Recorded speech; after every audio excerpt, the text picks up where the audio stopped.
วันนี้เขาเฮ็ดหยังไม่ใช่โยงเหียนดิมันมีรถวันนี่บอกแต่ว่าไอ้บ่ได้ออกบ่ออกมันบ่ฮู้กันคิดว่าวันจันทร์ บ่แม่นมื้อนี้แล้วพี่น้องเอ้ยน้องสาวจอยจับแม่เพิ่นกินข้าวพี่น้องเอ้ยบุญอยู่ต่ออ้อยน้องก็ไปบ่ไปเล่นน้องสาวอ้อยแม่นแม่เฮาก็ไปม่วนบ่ม่วนแต่ว่าพ้นตกฝนตกเฉพาะตอนนั้นน้องเห็นน้องไปพุ่นตลอดเนาะไปเล่นที่พุ่นตลอดม่วนอยู่บ้านเขาเจ้าม่วนอยู่ม่วนนี่ผู้บ่าวอยู่พุ่นบ่มีเฮาไปอยู่ซื่อไปเล่นซื่อๆเนาะ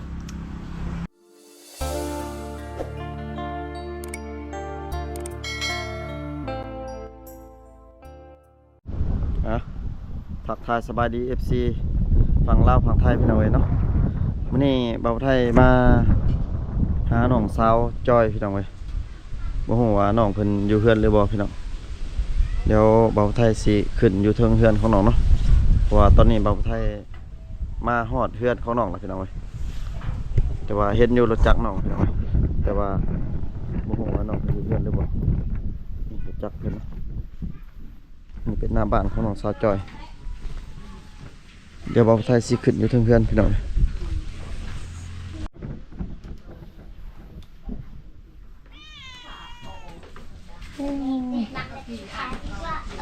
โอ้เห็นน้องนั่งอยู่เซ่เตาปุนั่นล่ะสบายดีน้องจอยสบายดีเฮ็ดยังน่ะตำบักหุ่งสบายดีเด้อแม่เด้อสบายดีสบายดีแม่สบายดีโดนแล้วบ่ได้เห็นเนาะโดนแล้วบ่ได้มาทีมงานใครก็บ่ได้มาโดนเลยมื้อนี้มาพอดีเจอน้องเพิ่นหากลับมาแต่น้องมาแต่สวนเมื่อกี้นี่นะโดยยังสิกินข้าวเที่ยงบ่นี่แม่นตำบักหุ่งก็มีอาหารตำบักหุ่งเนาะน้องสาวอ้อยบ่ได้มาบ่แต่ว่ามาตอนบุญมาเฮ็ดเนาะคือแวบๆอยู่เห็นตอนเบิ่งสงเฮือคนหลายๆเดี๋ยวไอ้ไทยอ่ะคิดอันเดี๋ยวตะคะนั่งแต่สบายดีแล้วมากับพัวบ่แม่นมาจากมื้อผมมาปลามื้อเดียวโดยน้องอ้อยบ่ได้เข้าวงติมื้อบุญบ่อย่าว่าพาพัวเขาไปเล่นวงดนตรีหมายมันหมดอย่างไปอุ่นต่อยกันหมดวงเต้นแม่บ่ได้ไปติบุญกลางคืนบ่ได้ไปติบ้ายันว่าเขาไปเลาะเบิ่งวง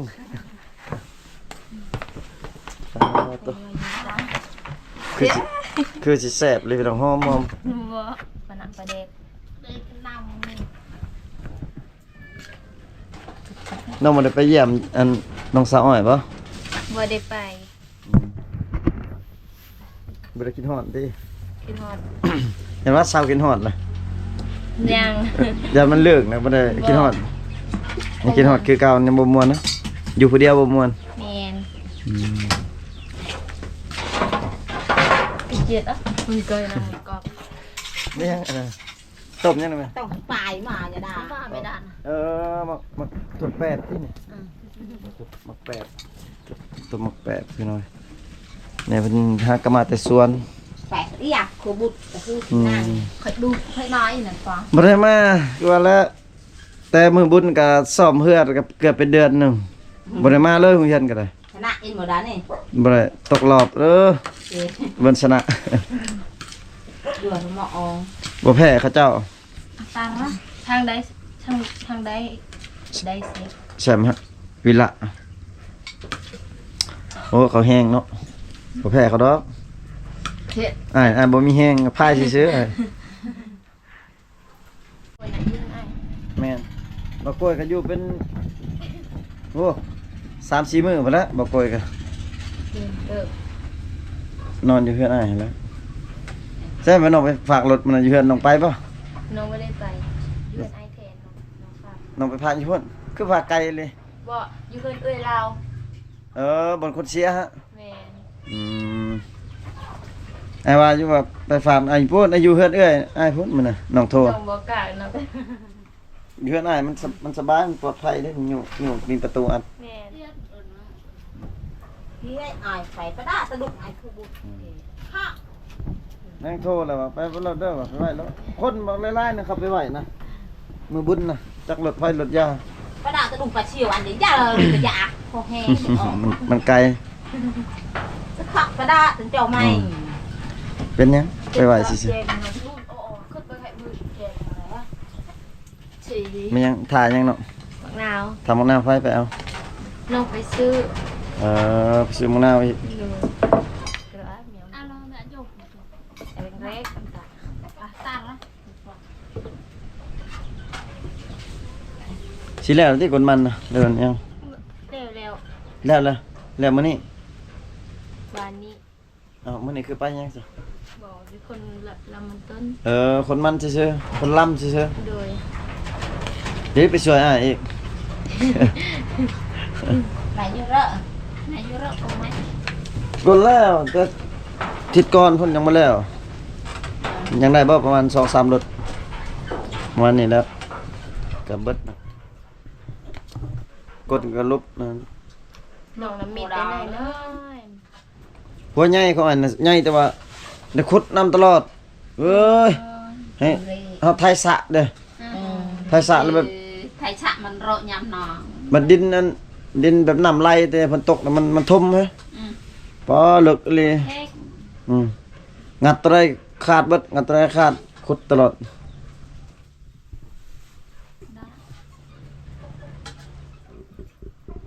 ยังบ่กินข้าวเที่ยงกินข้าวเช้าติข้าวเที่ยง เขาเทียง ข้าวเช้ากินเลย อย่าหา เห็นเพิ่นนั้นไปซื้อขนมก็มากินไปซื้อขนมบ่ได้กินข้าวนะจ่าสิทองบอกกินแม่ข้าวเนาะยานแล้วจีนังครับกินลิ้น วันนี้เขาเฮ็ดหยัง ใช่ใช่ โยงเหียนดิมันมีรถ วันนี้บอกแต่ว่าไอ้บ่ได้ออกบ่ออกมันบ่ฮู้กัน คิดว่าวันจันทร์ บ่แม่นมื้อนี้แล้วเพิ่นลืมเนาะ กินเบียร์หลายเพิ่นเพิ่นลืม บ่เข้าวงนะกินบ่หลายยันเมา ส่วนใหญ่ก็ไปกับเบาไก่ไปกับเมียเรากินเบียร์กัดหนึง ผู้สาวอายเด้ เช้าก็ไปคือกันไป นั่นเด้ บ่เฮ็ดน้องอยู่บ่มาตอนกลางคืนเฮ็ดแต่ตอนกลางเว้นครับเห็น น้องอยู่ทางเซพุ่น อ๋อ สองคืนมีแต่อยากกิน อ้ายก็อยู่ฝั่งนั้นคือกันอยู่ฝั่งรถสีขาวอ่ะ แม่ทางนั้นแหละน้อง เออ แต่ว่าน้องบ่เห็นอาย บ่เห็นอยู่หรอกเฮ็ดแต่ซาเบล ใกล้ๆเสาเบลหั่นแหละ เออ ยันอายบ่จื้อนะ บ่น่าบ่เห็นน่ะ ซาเบลเห็นกับจุอันน่ะ ผู้สาวอายนะทางใด ฮะ ผู้สาวอายนะทางใด สิใส่ ผู้สาวอายหั่นเด้ แอบบ่มี น้องเห็นนะ เห็นแล้วเห็นตอนนั้นตอนหนึงย่างไปพุ่นน่ะบ่ บ่น้องเห็นในโทรศัพท์ตัวจริงน้องบ่เห็น ยังบ่มีน่ะ ยังบ่มี เห็นกินเบียร์น้ำกันอยู่ ตอนไอไปดอง ตอนใด ตอนนั้นนี่น้องเห็น ดองซะเอง ดังแต่ยังมองกระหยุดอยู่บนจอกแก เบิดมันคลายเครื่องแล้วเนี่ยมันคลายเครื่องก่อนแล้วนี่วะ เบียร์ฟังดีอ่ะ เอาเลยลูกอะไรบ่อยดาบบ่อยอะไรไปเด็ก พอน้องไปยังอยู่เมือง บุ้งหูคือกันได้ตอนนั้นน้องอายุตะไคร้นะ น้องนอนน้องนอนมาซะ น้องนอน ว้าวไปจากถึกแล้วเนาะว่าดนแล้วบ่ได้เข้ากล่องบ่ ดุนแล้ว ดนแล้วเนาะ 3 เดือน เราไก่ก็อยากมาอยู่แต่ว่าบ่มีเวลาสิมา ไก่ละเรีย เออ ราะว่าเราก็อยู่นอกเด้เราแห่งไกลแล้วเรา ตอนนี้ไปสอนเลย สอนอยู่แดนวิไลพุ่นสิไปหาซาเบลอยู่ประตูก็บ่มีเวลาอ้ายก็มาผู้เดียวก็จักเป็นได้มาผู้เดียวก็อ้ายๆกันแล้วบ่อยากถามก็คือว่าบ่กล้าเลย คลิปนั่นน่ะไอลงเลย คิดจะได้ ตอนไอถ่าย ถ่ายชิน้อง ถ่ายอันนั้นเห็นอายุยังไงไป เห็นตอนใด ที่11อันเดย์ วันที่เท่าไหร่ วันที่11 วันที่11ถ่ายอยู่ไสเนาะ บ่ชื่อว่าเข็มอยู่ทางนะ อยู่แคมป์เซอยู่แคมป์เซฮะ เชียร์ตะเกียบ ลงแล้วลงแล้วลงแล้ว น่าเปรมมาตับไรนั่ง ถามลายกะ ชาเบลดิ ว่าบ่เป็น จิตดุดเนาะ เขาให้บ่นี่เขาหน้านี่ เขานา รีบลายเนาะ โดดตะ สนุกปั่นเต้นนี่ ปั่น ปั่นก็ยังรีบลาย ตะกาม พี่น้องเอ้ยน้องสาวจอยจับแม่เพิ่นกินข้าวพี่น้องเอ้ย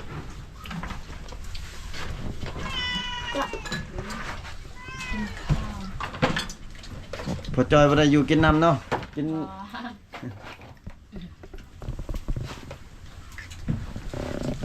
พี่น้องเอ้ยครับ จ้าลบครัวเนาะ ณตะบันจานั่นล่ะแก อันนี้จ้ามัน จากแก้ว เก๋ใจเอ้ย พี่น้องเอ้ยพาน้องจอยเป็นแม่กินข้าวกันเนาะจังสิ จ้า ถามเพิ่นอีกพี่น้องเอ้ยแล้วบ่กินข้าวเนาะ เดี๋ยวแล้ว อิ่มไว้เถอะ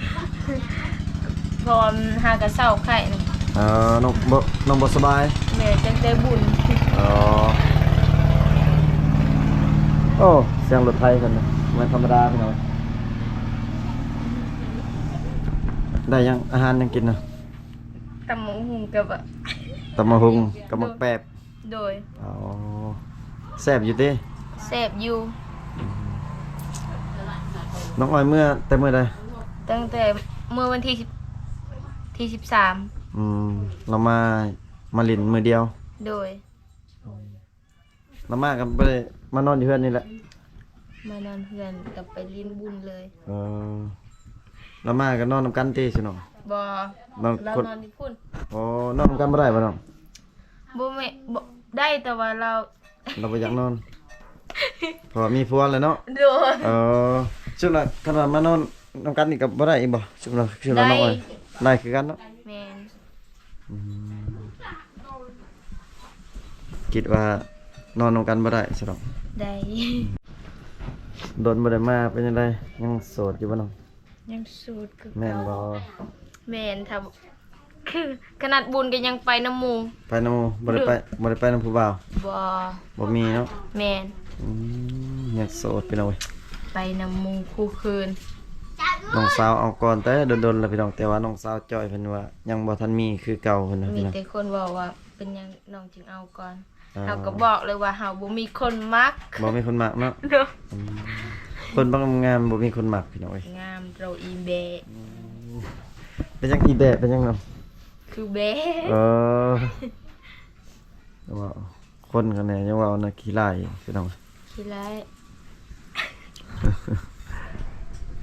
เป็นไรเวียกให้เวียกสวนแล้วบ่ได้บ่น้อง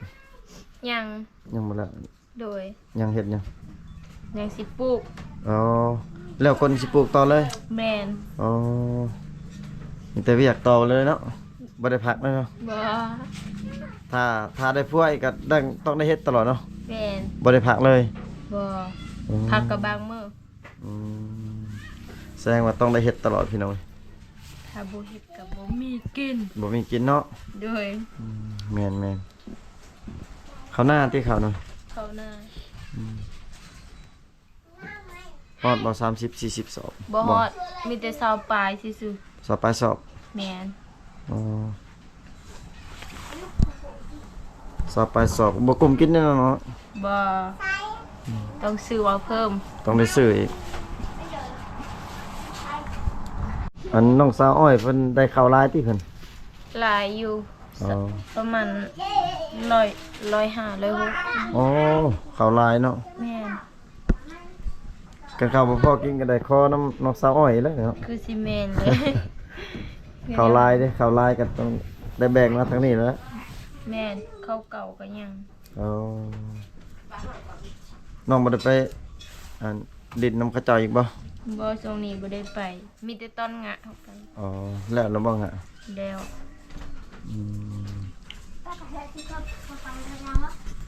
บุญอยู่ต่ออ้อยน้องก็ไปบ่ ไป ไปเล่นน้ำน้องสาวอ้อย แม่นแม่เฮาก็ไป เออม่วนบ่ ม่วนแต่ว่าพ่นตก เออฝนตกเฉพาะตอนนั้นน้องเห็นน้องไปฝุ่นตลอดเนาะ